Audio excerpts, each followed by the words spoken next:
हाँ पंडित जी, जैसे क्षण क्षण पे पल पल पे बैराग्य आता है, हम्म।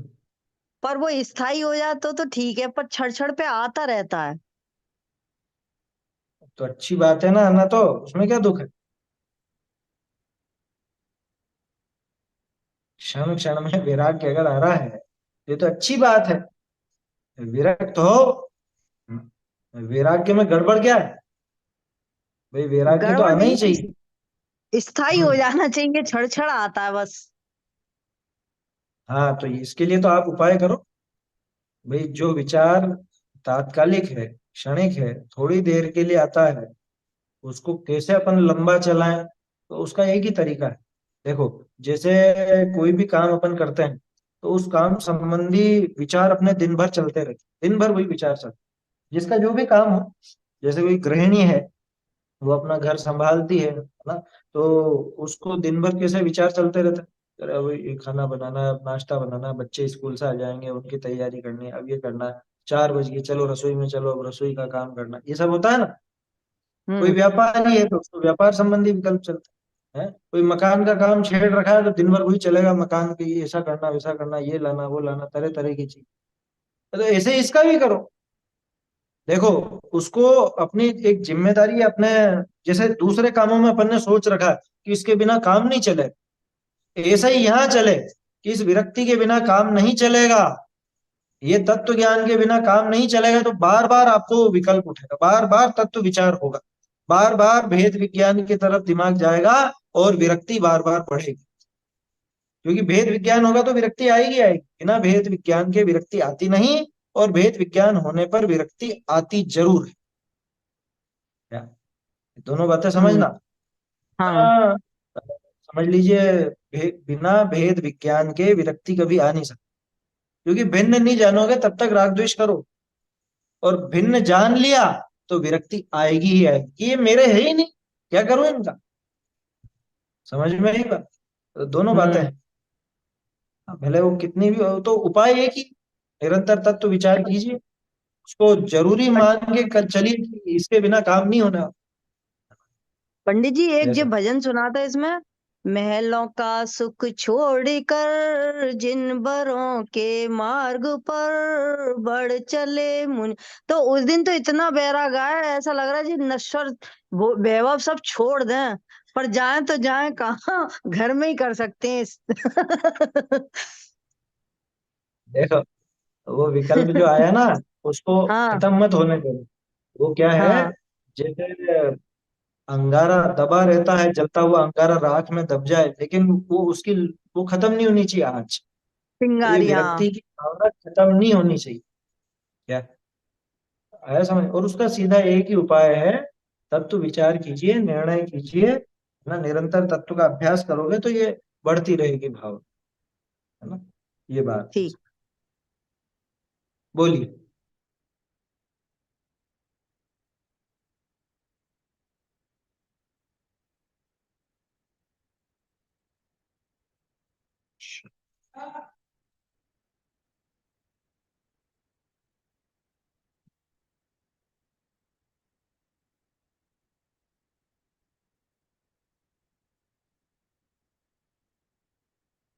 बोलिए। ये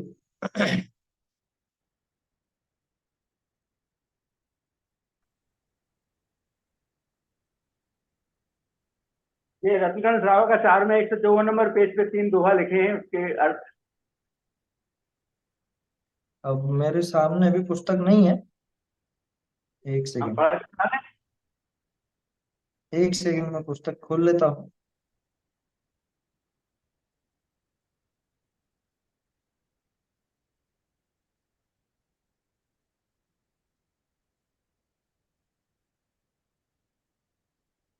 कौन सा पेज बोल रहे हो आप?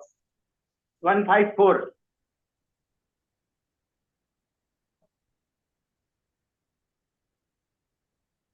अच्छा, ये तत्व विचार की महिमा वाला।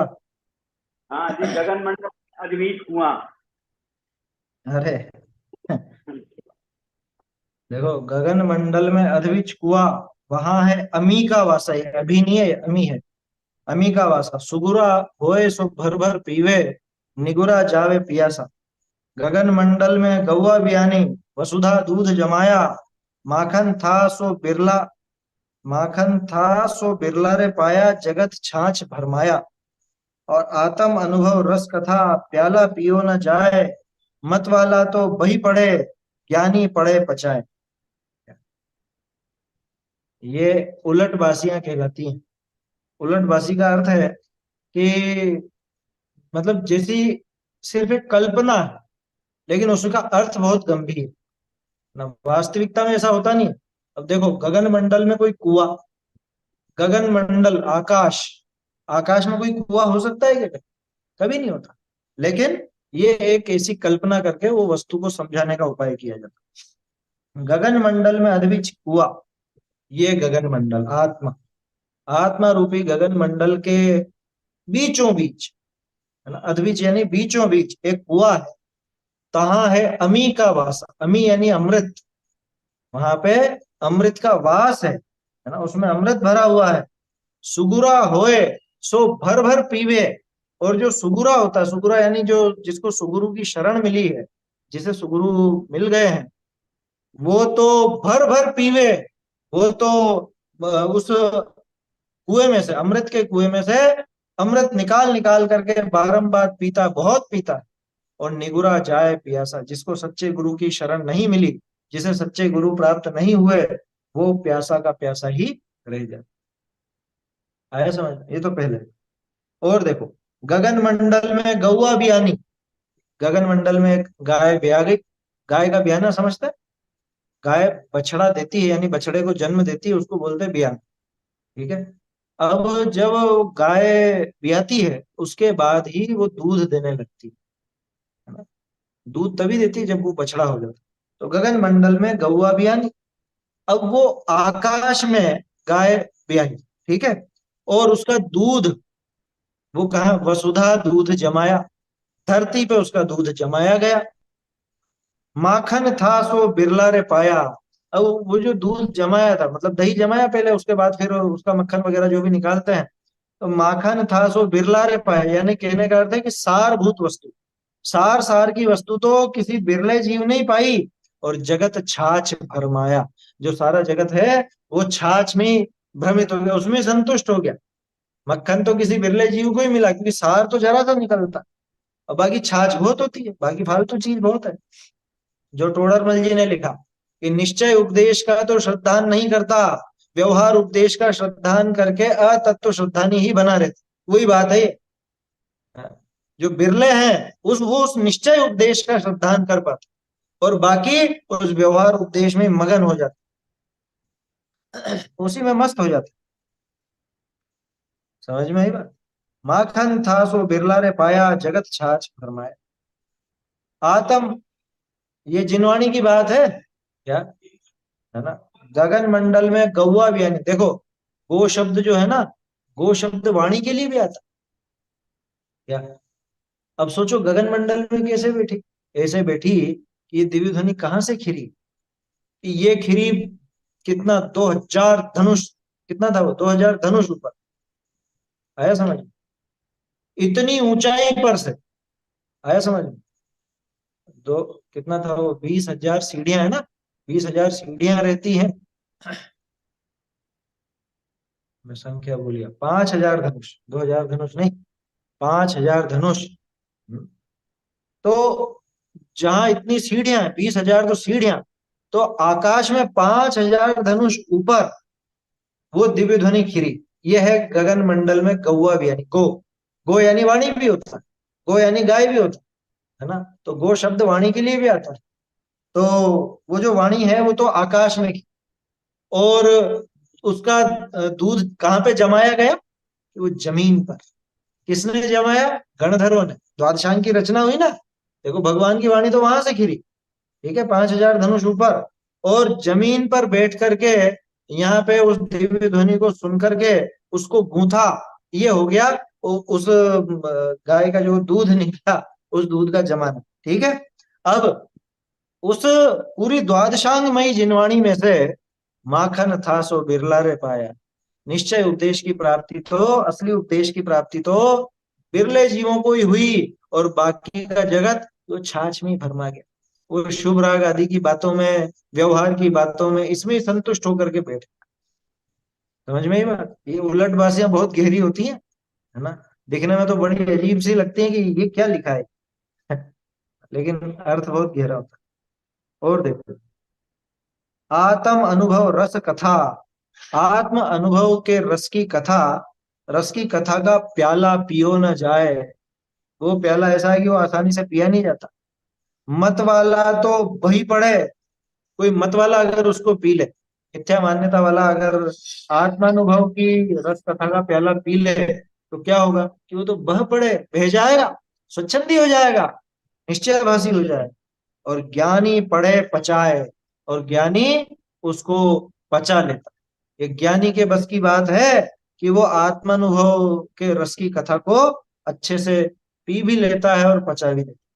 अज्ञानी तो बह जाता है उसमें, क्या उस प्याले में बह जाता है, बताओ, ये उलट बस। अब प्याला कितना सा होता है, लेकिन प्याले में वो बह गया, निश्चय भाषी हो गया, स्वच्छंदी हो गया, ये बह गया। तो इस तरह से ये तीन छंद है, ये उलट बासियां हैं, बहुत सुंदर है ये। क्या समय सार जी जो कोटा से छपे ना, उसमें आखिर में भी दे रखी है, ऐसी 11 उलट बासियां दे रखी हैं।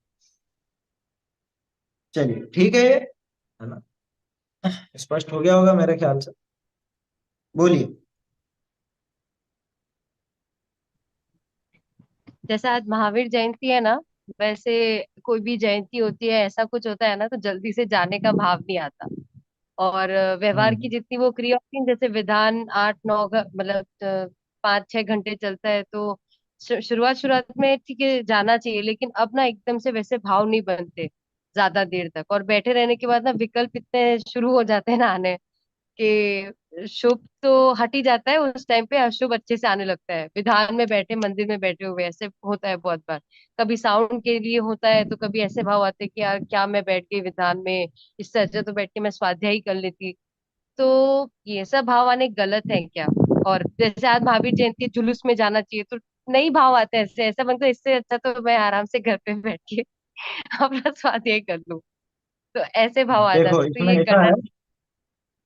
पहले तो ये समझना, महावीर जयंती शब्द का प्रयोग नहीं करना चाहिए, महावीर जन्म कल्याणक, महावीर जन्मोत्सव ये बोलना चाहिए अपने। जयंती, आज सुबह भी बात की, जयंती शब्द तो सामान्य लोगों के लिए भी होता है, क्या कोई नेताओं के लिए भी होता है। अंबेडकर जयंती, गांधी जयंती, नेहरू जयंती, है ना, और पता नहीं कैसी कैसी बहुत सारी जयंतियां हैं। तो सामान्य जनों की भी जयंती होती है, तो भगवान तो उनसे अलग है ना। जन्म कल्याणक शब्द तो सिर्फ तीर्थंकरों के लिए प्रयोग में आता है। महावीर जन्म कल्याणक बोलो ना, आदिनाथ जन्म कल्याणक, महावीर जन्म कल्याणक इत्यादि का प्रयोग अपने को करना चाहिए। तो जयंती वाली बात तो वो हो गई। ठीक है।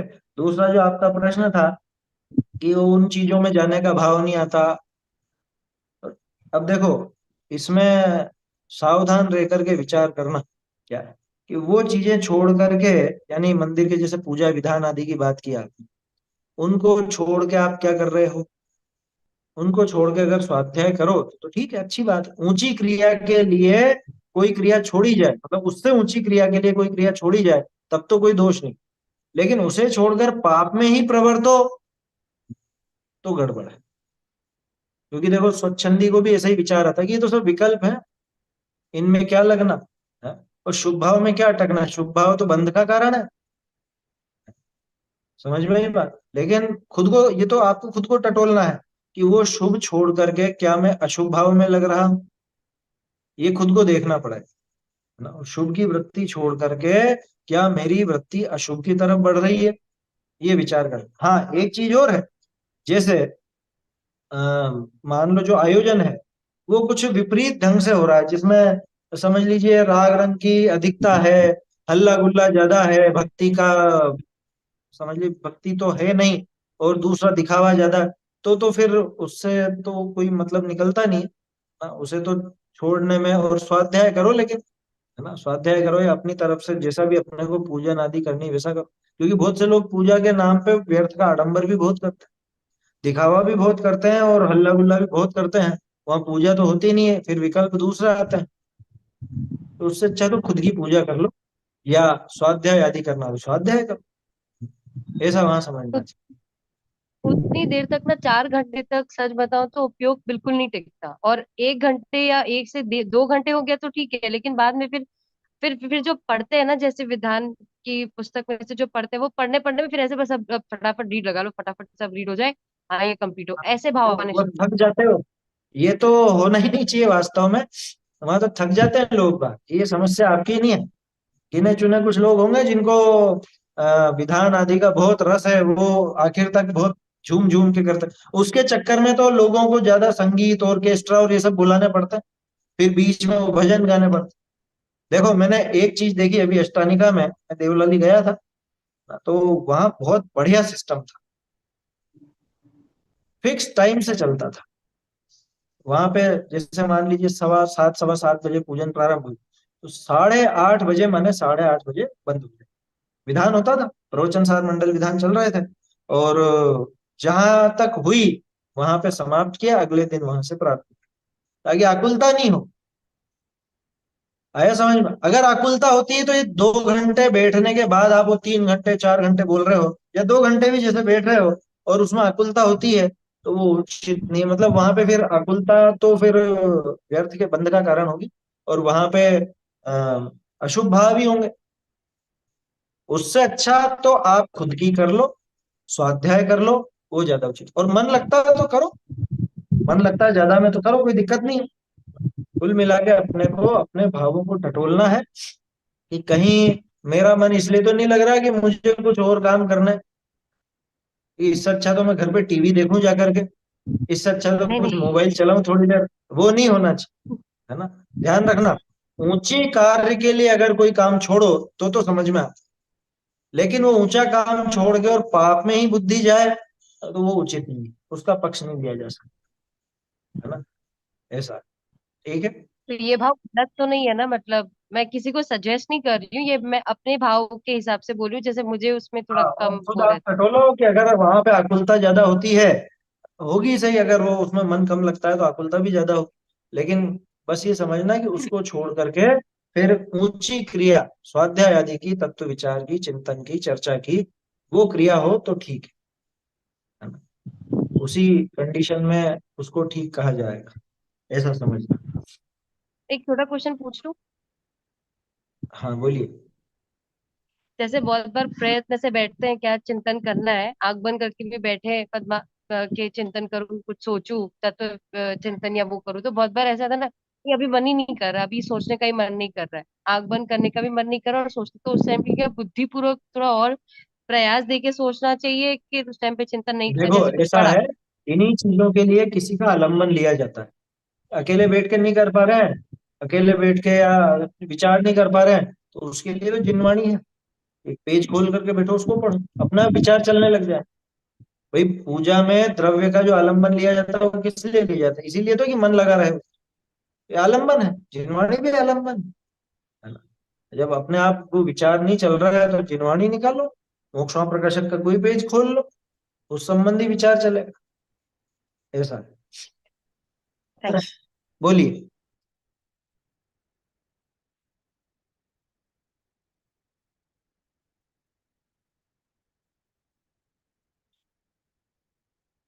माइक चालू नहीं हुआ? माइक।